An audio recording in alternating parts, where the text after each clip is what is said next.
Hello, friends, and welcome to Kiki's Keys to Unlocking Your Best Life.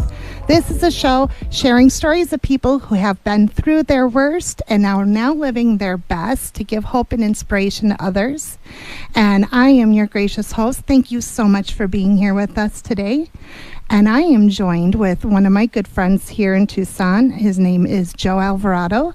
He is a business owner here in Tucson, a family man, and loves to play pickleball. Welcome, Joe. How are you doing? I'm doing great. Thank you for the invite. Appreciate it. So glad to have you here today.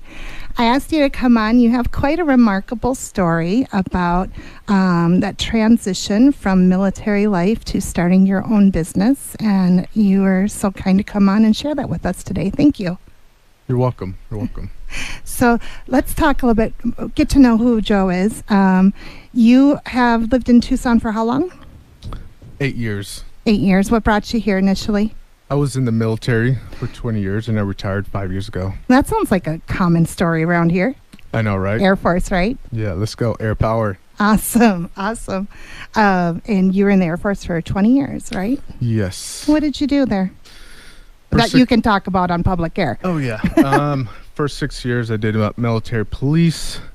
And then I met my wife probably my fourth or fifth year. And we had a decision to make. Should I follow her to the FBI or my route in the military? She is a military brat, so she understood the military lifestyle, which made this happen to 20 years. After we had a decision about 5.5 year mark in my career, and should I stay or should I go? My wife said, "Hey, give it another shot. How about you retrain into something that you enjoy and see what happens." So I went into IT. I did that. So I went from Panama City, Florida, which I was a cop, and then went to Colorado Springs. I was there for 6 years. I was stationed at Schriever and Peterson Air Force Base. That was neat. I got picked up to work for a 4-star general staff. That was neat, and a lot of high pressure. I tell you what, when working for a 4-star general, I'll be honest, it's tough, and they're like, get this done like it was yesterday. Right. So you don't have time to really mess around. You got to get the job done quick. And then, I was in the IT support for him. And then I knew my 6 year mark was coming up. And I told my wife, hey, let's look at, going overseas. So we had a list of Germany, Greece, Spain, and a couple of other places overseas. And I called her and I go, hey, where do you want to go? And she was like, let's go to Spain. And I was like, all right, let's try it out. And so we had a ranking and we got Spain. So that was amazing. How exciting. How long were you in Spain? 4 years. Okay. During that time, did you travel elsewhere throughout Europe then? Oh, yeah. 20 plus countries. Oh, lovely. 2 cruises and the Baltic. We made it to Mother Russia. Okay. Yeah. That was crazy. Oh my gosh, how exciting though. And it was just the two of you at this time? Or did you have a child? Yeah, my daughter, she was born in Colorado Springs, so she was about 2 years old when we moved to Spain. And we learned as young parents that, we had to find a day for her to play instead of just go see all these cool things. And it's not cool to her, right. Between 2 and 6 years old. But yeah, it was not quite the age you bring to the art museums and the palaces too much, right? Yeah. So you had to make fun, but she was a great traveler, and our plan is to take her back here when she's 16, go to Spain, and go do a little bit more traveling so she could remember those kind of things, meet with old friends that, you lifelong friends, while we're there in Spain, and so yeah. So that's kind of it. And then military brought you here. Yep, Davis Monthan. Yep. So again, I got a little lucky, and I asked my wife, like, hey, where do you want to go? And she's like, let's go, somewhere on the West Coast, kind of close to your parents, because my parents are in LA. And I was like, let's go Arizona. I hear nothing but great things there. And so you're originally from California yourself, correct? Yep, born and bred. So you guys chose Tucson. Had you been to Tucson before? No, I haven't. Just kind of came on a whim then, or did you visit first? I never visited, but knew I had to be close to my Mexican food. I can't live it's live the without best. that. Mm-hmm, You know, I mean, before our show's the Tasty Show, and they are always showcasing the 100 miles of the best Mexican food in America, right? And we're known for Sonoran hot dogs, so Yes, it's pretty we cool. are. So yeah, I almost lost my best friend in an argument over, I wanted her to try a Sonoran hot dog, and she couldn't get over the mayo on top. And I'm like, just try it. We almost got into a fight over it. But I was like, it's a Sonoran dog. You got to have it the way it's made. Yeah, I think It's that's different. I think that's what we're known for, right? Right. You know, with the Sonoran hot dog. If you're a foodie, the Sonoran hot dog is one of the must to Absolutely. have. So Well, aside from the food, Tucson must have been pretty good to you guys because you stayed here. You retired from the military and retired disabled, if you don't mind me sharing that. Yep, 100%.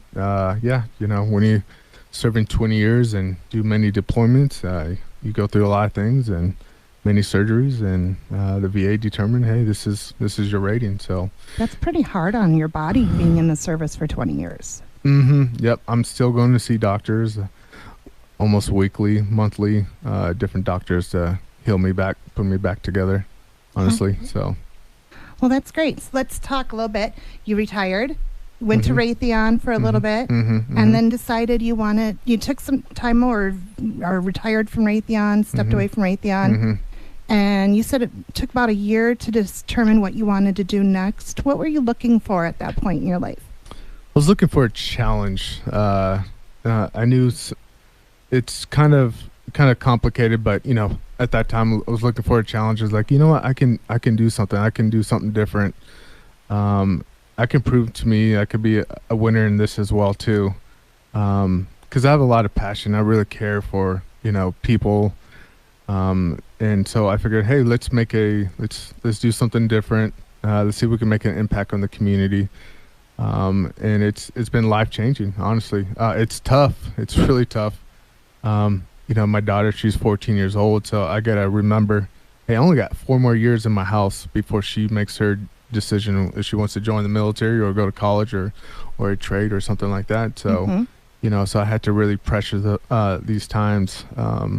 So I've kind of have a cutoff point, even though I start about 5:30, get the work going, and then I make sure I'm home for her to help with her homework, get her to dance class, and then, you know, my wife, she works at Paragon Space Development, so she loves working there, so she's very dedicated, and so we kind of have this, you know, back and forth kind of, you know, supporting my daughter and make sure she's able to reach her goals as well. Sounds like you guys really approach it as a team effort, as both father and mother pitching in. That's incredible. That's really good. I think that's the only way to make it work, honestly. We're both working, and, you know, we have a daughter we need to take care of, and I know I cook a lot, actually, but I'm okay with that. My daughter loves my cooking, so. You know, let's talk about that just briefly here. You came from the military as a police officer, and being in the military, there is a little bit of that stigma of, you know, the man in control, in charge or whatnot, and the woman doing her place. How did you approach that in your marriage to determine for yourself that you wanted to contribute and do those things as well? When we were living in Colorado Springs, this is where kind of it all started. I think it's our first full year, maybe first or second year. And I just, my wife, she got home about 6 o'clock, and we didn't eat till like 7. And, you know, so, you know, it's always tradition that, you know, the wife would make you dinner. I didn't know how to make food myself. And so I was getting hungry. I was like, man, I'm so hungry. I can't wait anymore. So I started making dinner. I started messing things up. If I messed up, I went to Chili's. You know, I was like, oh, it's a to-go order.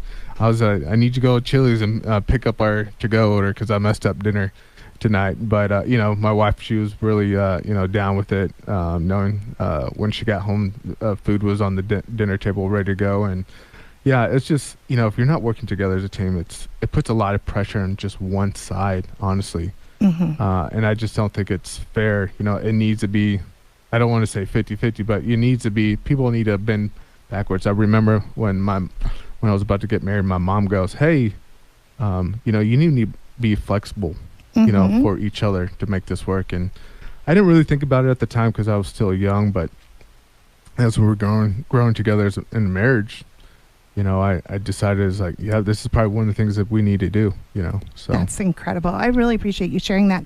We're going to go to break now.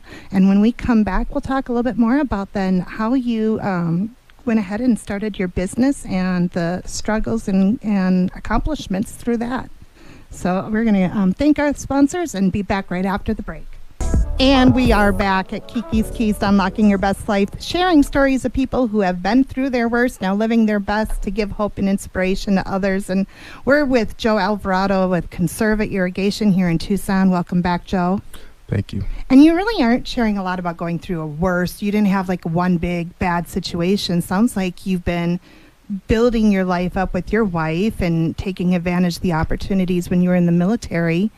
But then you had you stepped away, you retired, it'd been 20 years, you're disabled, sitting at home thinking what's next, right? Mm-hmm. What is next for us? What was that like for you?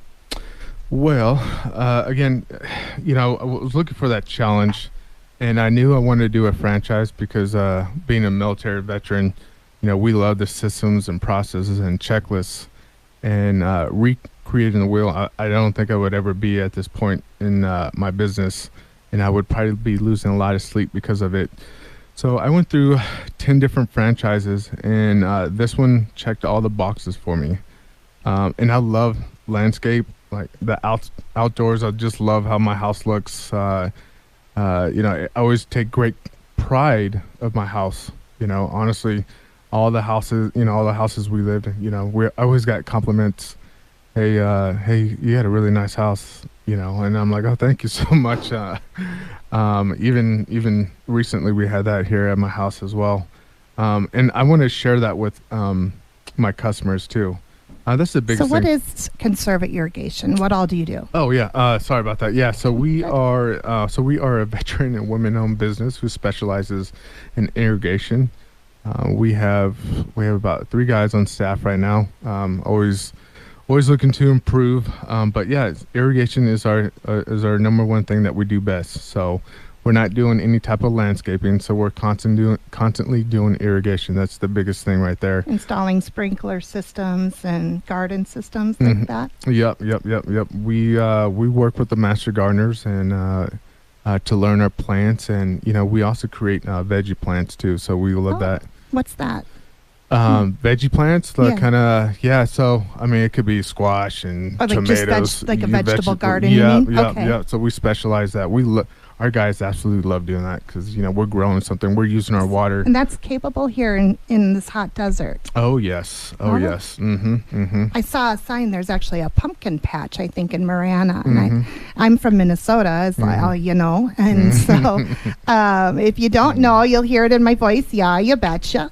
But there we have a May to September, October season. The season here is different, correct? The timing of it all. But it's great that with irrigation systems, you can actually have vegetable gardens at your home or at parks and things of that nature. March is a tricky month for vegetable gardens because we just don't know what the weather's going to be like here. Right. We'll drop down below 32 or, you just never know. So it's always risky with veggie gardens in March. But I do mine straight from seeds and they flourish. I love it. Well, that's awesome. Yeah. What do you like to grow the most? I think strawberries and tomatoes are like one of the best, I think. Tomatoes grow very well here. Oh yeah, and the herbs are just amazing. It just tastes different. Yeah, that's so cool. Yeah. So that's what Conserva Irrigation does. You help customers with providing irrigation systems, but the business is more than that, isn't it? To you especially. Yes, it is, and I think you and I can agree to this. We want to serve our customers to the fullest, and I lose sleep at night, honestly.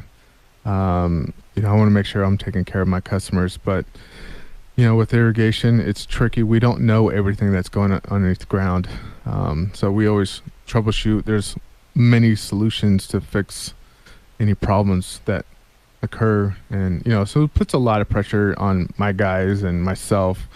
It could be a few plants kind of dying on that line. You're like, what's going on? And we figure out like a javelina or some type of animal is messing with the irrigation system. So yeah, it's challenging for sure, because we're trying to keep the guys happy, and it's hot. It was 110 last week. I think it was almost that today. It was at least 109. Yeah, earlier today. So my guys are out there early, and we always talk about hydration, shade. I'm getting shade tents for my guys, if they're working a certain spot for a while. So, we got to make sure our guys are taken care of as well too, So That's excellent.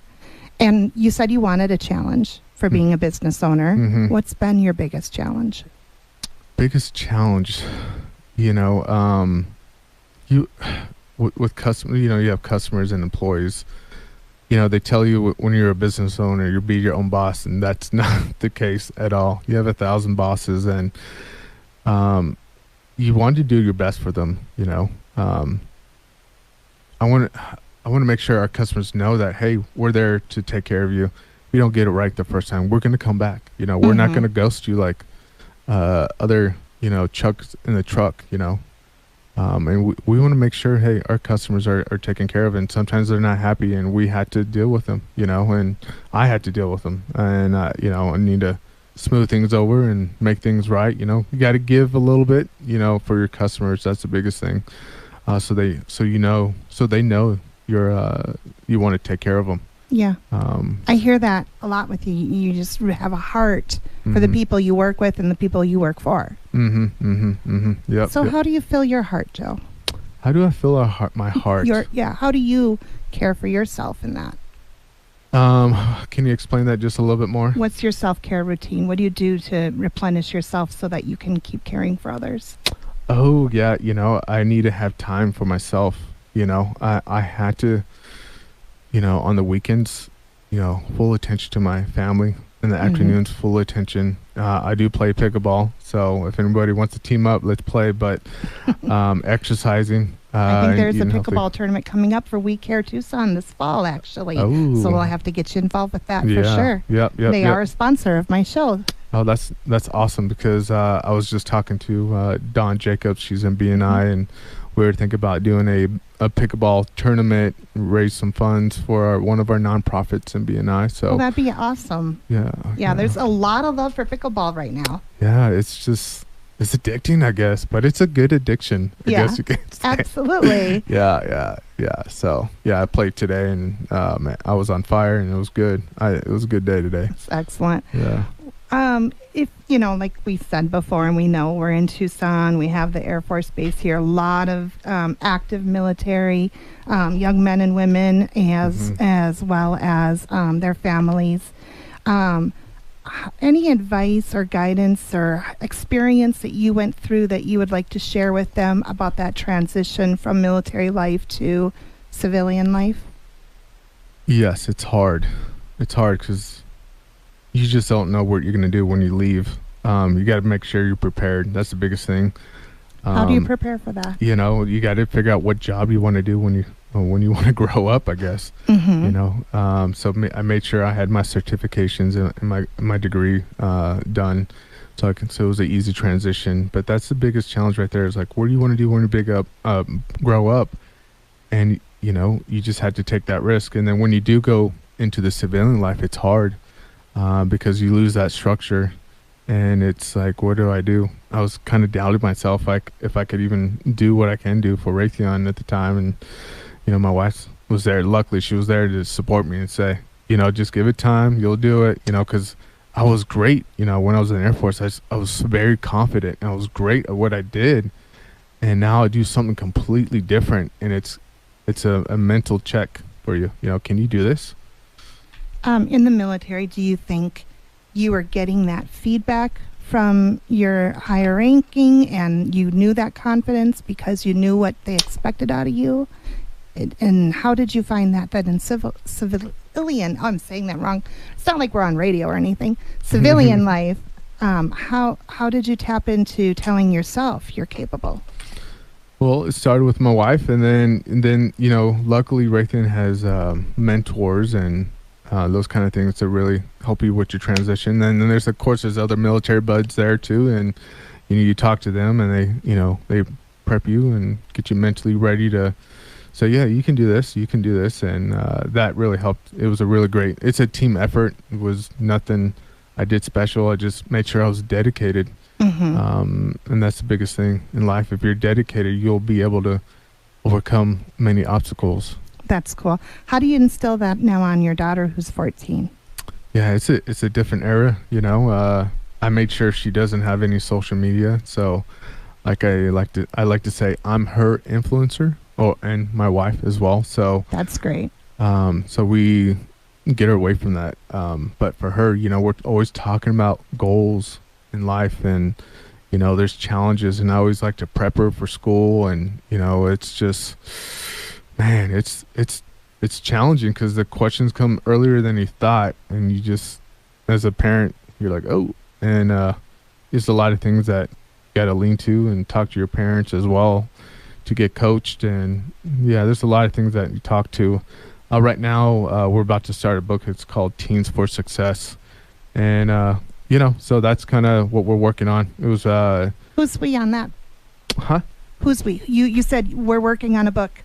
Oh, it's a book that's already created. It's called Teens for Success. It was introduced to me by another BNI member, and it's kind of just once you're a teenager, you can go up and you go down. It can be just the little things that you do. It can make you go up or make you go down in life. So I want to make sure my daughter's successful. That's the biggest thing, because she needs to be an independent woman. So she can, take responsibility of herself. And I know I was a knucklehead when I was, a young kid, and I had no clue what I was doing with myself. And I want to make sure she knows what she needs to do in life. And so she's on that target right now. Oh, that's excellent. Well, that's about our time. We're running out of time here. And I want to thank you again for being here. And if anyone's interested in learning more about Joe and Conserva Irrigation here in Tucson, how can they find you? Well, we have a website and Facebook. Those are the kind of things we do. I don't really get on social media. I guess you can say that kind of makes sense, since I don't do that with my, get that with my daughter as well too. So.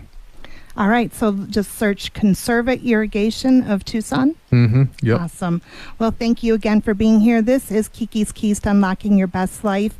Please join us again next week. And until then, be the best you that you can be, because no one else can do it better than you.